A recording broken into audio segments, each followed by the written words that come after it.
que se comenzó en el año 2019 con, como un grupo juvenil enfocado a las comunicaciones y la educación popular. A partir de allí se hicieron diversas acciones enfocadas en la educación popular.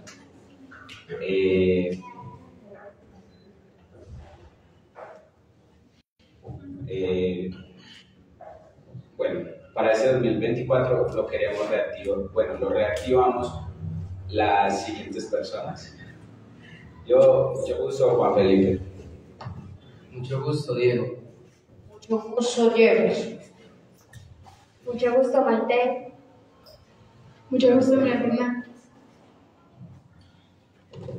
Y yo, Nicole de la Osa, y falta todavía una compañera que se llama María Ángela. Comenzamos con productos audiovisuales y talleres. Tenemos un club de lectura donde nos enfocamos en historias comunitarias de líderes y lideresas en los territorios. En este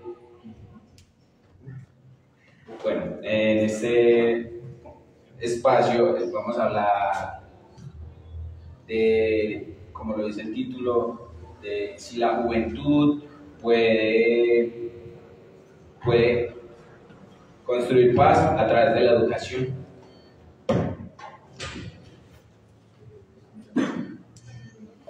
Bueno, entonces ahora invitamos a los ponentes a que pasen. Pero amor, venga, ¿ustedes también quieren estar acá?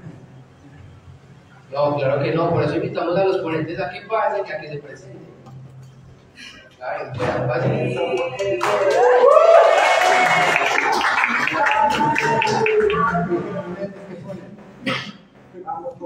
Buenas noches para todos y para todas quienes nos acompañan en este espacio y quienes nos están acompañando a través del live en nuestras redes sociales, por Instagram.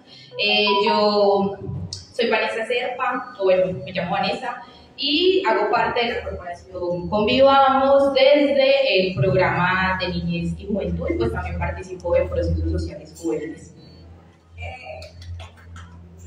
Sí, buenas noches, mi nombre es Fabio, soy docente aquí en Aranjuez. Hace años pasaba por estos lados como transeúnte, como vendiendo mercancía por contados, ese era mi trabajo muchos años. Y plenos 90, cuando eso, ¿qué pesaba? Guadalupe, aquí La Salle, pasaba, veíamos aquí, leía Convivamos y me parecía bonito que hubiera como una esperancita por ahí chiquita, pero vengo ahora y me encuentro con esto y es muy bacano, de verdad. La pregunta la respondo yo, doctora. Bueno, entonces, sí, soy docente, llevo ya pues en Aranjuez, que también fue bastante pesado, y apostándole a la convivencia desde la educación. Muchas gracias. Hola, buenas noches. Yo me llamo Edwin Díaz, hago parte de un colectivo o una estrategia a la que nombramos Alternativa Antimilitarista Medellín. Básicamente nos concentramos en acompañar jóvenes que deseen declararse objetores de conciencia de servicio militar, y bueno, aquí con ganas de aportar unas cositas, aunque ya un poquito nervioso porque hay gente que considero pues que ayuda en mi formación ética y política por acá, entonces para que no vayan a tirar muy duro ahorita en las intervenciones. Bueno, podemos entrar. Bueno, para empezar con esta ronda de preguntas, la primera pregunta es: ¿podrían enumerar 3 razones por las que creen que en Colombia hay tanta violencia? Bueno, 3 razones. La una, la cultura de corrupción.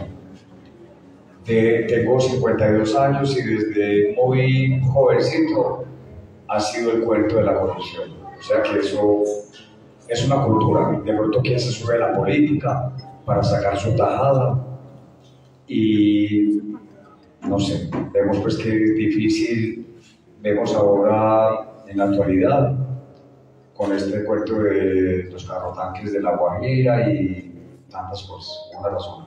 Otra razón, el narcotráfico. el mismo Carlos Leder, alguna vez en entrevista él decía que el narcotráfico iba a ser la bomba atómica en Colombia. Lo estamos viviendo. Desgraciadamente uno ve cuando de pronto los grupos en los que uno creyó pierden ideales y terminan prestándose para el narcotráfico. Entonces, esa razón para mí es bastante válida, ha corrompido bastante a Colombia porque desgraciadamente han jugado con los sueños de paz, los sueños de cambio y me duele bastante. Otra razón, de pronto también con el narcotráfico, pero entonces con la juventud. Cuando Pablo Escobar se tomó a Medellín no estaba preparado para eso.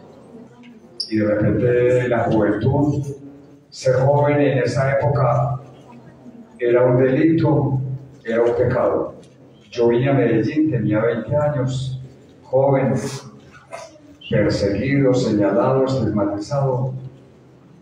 Y de repente esa generación del no futuro, porque me decía un líder social alguna vez por allí de Manrique Oriental y me decía, profe, yo tuve 6 sobrinos y todos 6 loquitos. Yo les decía, muchachos, pónganse pilas que así como no van a llegar a la edad mía. Y lo que respondió él fue, y tío, ¿quién dijo que no quería llegar a la edad suya? Yo lo que quiero es vivir 2, casarme bien sabrosos y ya. Y 6 sobrinos, y a todos ellos los mataron. Entonces, yo he trabajado mucho con estas películas grabadas en Medellín que dan cuenta de esa violencia y de esa generación del no futuro. Y creo que ha sido un trabajo bastante grande apostar desde la educación, desde los proyectos sociales, desde el deporte.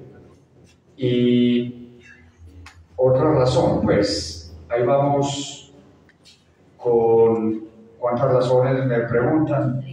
3, narcotráfico, corrupción, de pronto, ¿qué tengo yo por aquí como para decir? No, de pronto por ese lado, muchas gracias. Bueno, los chicos y las chicas me mandaron las preguntas, entonces yo de camino a mi casa. 3 razones puede ser mucho, muy poquito, no sé, me fui como cuestionándome y pues también pensé que era importante como poder responder estas preguntas a raíz de como de mis propias vivencias y de el reconocerme como una mujer joven, pues como en esta ciudad y también como en este contexto nacional. Entonces, yo creo que la primera razón por la que Colombia es un país tan violento, pero en general el mundo está sufriendo tanta violencia, es porque hay un sistema patriarcal que nos ha enseñado, donde hemos aprendido que hay vidas que valen más que otras y que hay cuerpos que se pueden subordinar, que están a la disposición de otros, que se consideran o que se ven como mayores, y pues eso ha generado daño en nuestras formas de relacionamiento, ¿cierto? Entonces quería como mencionar a Adriana Guzmán, que es una feminista comunitaria boliviana, donde ella dice que el patriarcado pues se ve y se asienta en el cuerpo de las mujeres y que es desde allí de donde hemos aprendido las violencias que hoy permean nuestras formas de relacionarnos, y pues yo consideraba eso bastante cierto y por eso lo traía al espacio, porque por ejemplo es en el hogar muchas veces, o donde creo que la mayoría de nosotras y de nosotros hemos aprendido que hay una voz de mando, ¿cierto? Y que hay una voz líder, y esa voz líder pues es el hombre del hogar. Entonces los niños crecen bajo ese referente y cuando están en cierta edad también quieren tomar el mando o la voz de la casa. Entonces desde ahí ya vamos aprendiendo que hay personas, en este caso mujeres, que están como o como que sobre esos cuerpos podemos ejercer las violencias. Y también como la explotación, porque pues nuestras madres ejercen labores que no son pagas y nuestras abuelas ejercieron labores que tampoco les fueron pagadas. Apenas desde hace un poco estamos hablando de sistemas de cuidado, de cómo reconocerles a las mujeres esa labor, y hemos dicho que las labores del cuidado sostienen el sistema porque a las mujeres no se les paga por ello, y pues ahí también de una u otra forma hemos aprendido esa práctica de la explotación que después se ve pues como en nuestras formas de relacionarnos, incluso con la naturaleza. Y pues bueno, también como que ese sistema nos ha enseñado que hay vidas que valen más que otras, que las vidas de las personas blancas o mestizas valen más que las vidas de las personas indígenas, que las personas afro, que las personas negras. Entonces yo creo que como la primera razón es esa, y me gustaría cerrar esta primera razón diciendo algo que menciona Adriana Guzmán, y es que debajo del hombre más oprimido del mundo, que cada una de las personas que estamos en este espacio nos podamos imaginar, debajo de ese hombre hay una mujer que sufre las opresiones que ese hombre sufre, y además sufre las opresiones por ser mujer. Entonces, bueno, esa sería mi primera razón. La segunda, y que no se distancia, sino que está relacionada, y que creo que son sistemas que coexisten y que se sostienen, pues como de manera muy creo que vale la redundancia, es el sistema capitalista. El sistema capitalista que ha generado desigualdades y que ha generado una precarización de la vida, y pues a raíz de ello ha desatado formas violentas para que las personas podamos exigir lo que creemos nos corresponde, ¿cierto? Y que es obvio que haya personas que se hayan alzado de formas violentas frente a un sistema que empobrece más a los empobrecidos, y donde la riqueza sigue estando en manos de los mismos y de las mismas. Entonces, bueno, también ahorita lo conversaba un poco con los amigos, con las amigas, y decíamos, ¿dónde está el derecho a la tierra, cierto? El hecho de que la tierra se encuentre en unas pocas manos, y que no son las manos que la trabajan precisamente, también pues como que refuerza esas desigualdades, y nos dice que hay un sistema que es injusto, y que mientras ese sistema sí, pues siga, pues va a haber gente que siempre se levanten. Las formas, pues algunas veces resultarán violentas, y no es la mayoría. Y la última, que me parecía un poco descabellada, entonces la socialicé con mis amigos y con mis amigas, es que yo creo que la falta de educación emocional también nos ha puesto en estas situaciones, porque pues nosotras, como que esta generación que está creciendo con aparatos electrónicos a la mano, también es una generación donde los niños y las niñas no saben poner la tristeza, o no saben dónde poner la rabia, y también pues desde donde yo lo veo, yo me ubico, pues a mí tampoco eso me lo enseñaron, y seguramente tampoco se lo enseñaron a nuestros padres y a nuestras madres, y por eso seguimos como que considerando o normalizando las violencias de nuestro contexto, y pues también hay un sistema al que no le importa que crezcamos enajenados de las realidades de los otros y de las otras. Y yo creo que esa misma falta de educación emocional nos ha enseñado a ver en el otro y en la otra, cuando es diferente a nosotros, a construir como la figura del enemigo, que es al fin y al cabo lo que le importa como al sistema y lo que refuerza el sistema. Y ya, muchas gracias.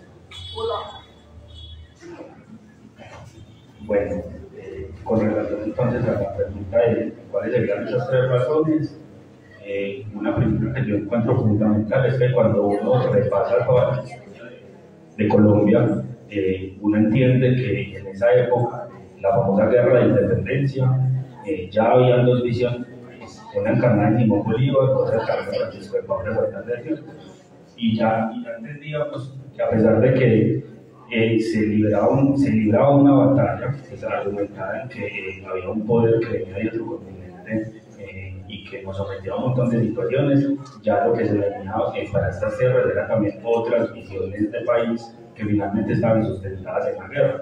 Entonces esa primera razón fundamental que yo encuentro es que cuando a nosotros nos cuentan eso de la famosa patria boba, uno entiende que nunca superamos ese lugar, que desde la guerra de independencia siguieron pasando un montón de guerras y de guerras, Entonces fueron centralistas, federalistas, fueron liberales, fueron conservadores, fueron capitalistas, fueron comunistas, y así nos hemos ido hasta el día de hoy, ¿cierto? Entonces cuando nos ponemos en uno de esos dos lugares entendemos que no hemos podido superar ese lugar a partir de construir desde la diferencia, sino que nos seguimos como que sometiendo a separarnos desde ciertos lugares, que ideológicamente nos podemos encontrar en algunos, está bien, pero que esa visión de construir desde la diferencia ha sido muy complicada a partir de que Colombia ha sido un país violento desde que se fundó. Encontramos, y creo pues que ahí me encuentro con Vanessa, y es que evidentemente también ha habido una población en Colombia que desde esa misma época ha tenido unos privilegios en cuanto a que son familias que siempre tienen hijos, nietos, que terminan siendo los presidentes, los congresistas, que son los que tienen grandes extensiones de tierra, o que incluso nos encontramos con que la tierra ha sido de gente que ni siquiera es de Colombia, y que luego nos dicen a nosotros que estamos haciendo invasiones en estos territorios, cuando finalmente nosotros somos los que necesitamos existir acá, ¿cierto? Entonces entiendo lo que como han habido unas familias, unas personas, una clase privilegiada, esa clase también nos ha llevado a decir que habemos otras personas que representamos un problema para ellos. ¿Por qué? No sé, seguramente porque les da miedo que tienen unos privilegios que ellos creen que les vamos a quitar.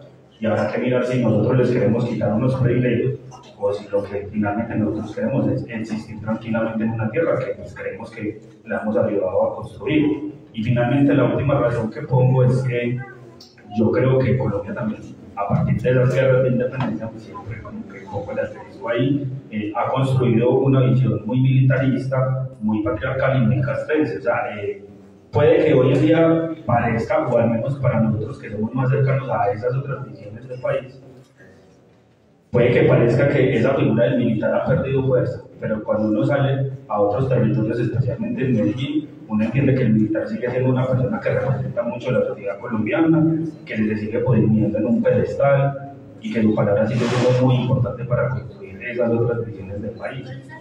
Y lastimosamente, cuando el militar es el epicentro de un montón de escenarios donde se construye el país, pues caemos en la lógica de que como el militar de la sociedad, terminan viéndola también en muchos territorios. Entonces, esa figura de mando, esa figura que tiene poder y que todos tienen que hacerle caso, esté errado o no, esa figura que también pone el hombre como el epicentro de una sociedad y que desconoce un montón de situaciones que finalmente desde ese patriarcado también nos han llevado a cometer un montón de errores, terminan construyendo una sociedad profundamente militarista. Entonces esas por ahora son como las tres razones que yo encuentro ahí.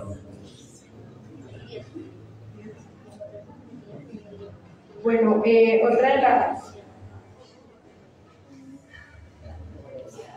de las preguntas que salió del encuentro de Patria Amarilla del colectivo es que a partir de las razones dadas para la violencia en Colombia, ¿cómo conciben la construcción de paz más allá de la disposición de las armas y desde el papel de las juventudes?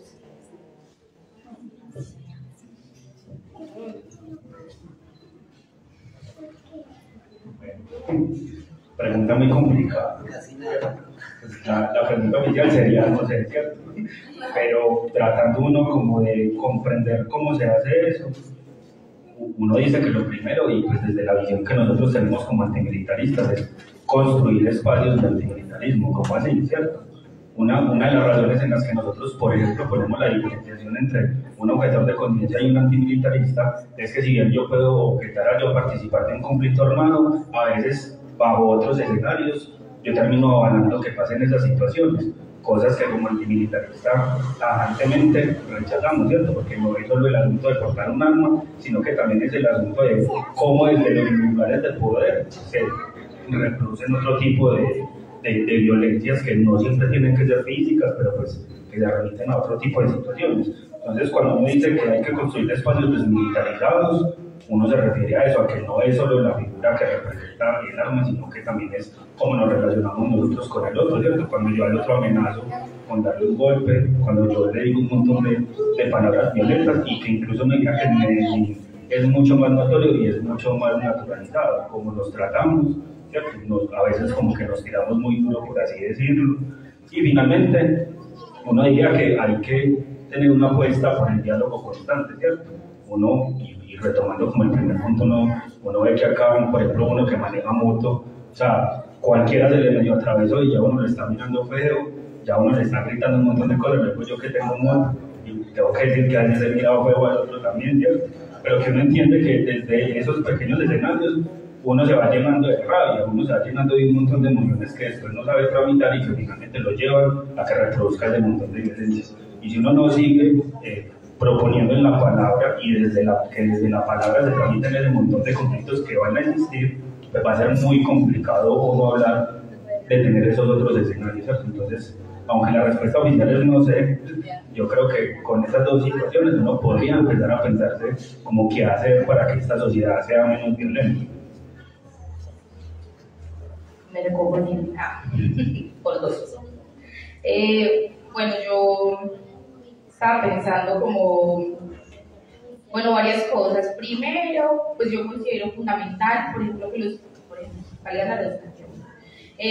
movimientos sociales de mujeres pues nos mantengamos organizados, porque las mujeres, pues a las mujeres todo se nos ha sido dado y todos nuestros derechos han sido como una lucha, ¿cierto? Entonces, como que yo siento que si nos descuidamos vamos para atrás. Entonces, es fundamental que las mujeres podamos seguir organizadas, seguir luchando y resistiendo frente a este sistema que trata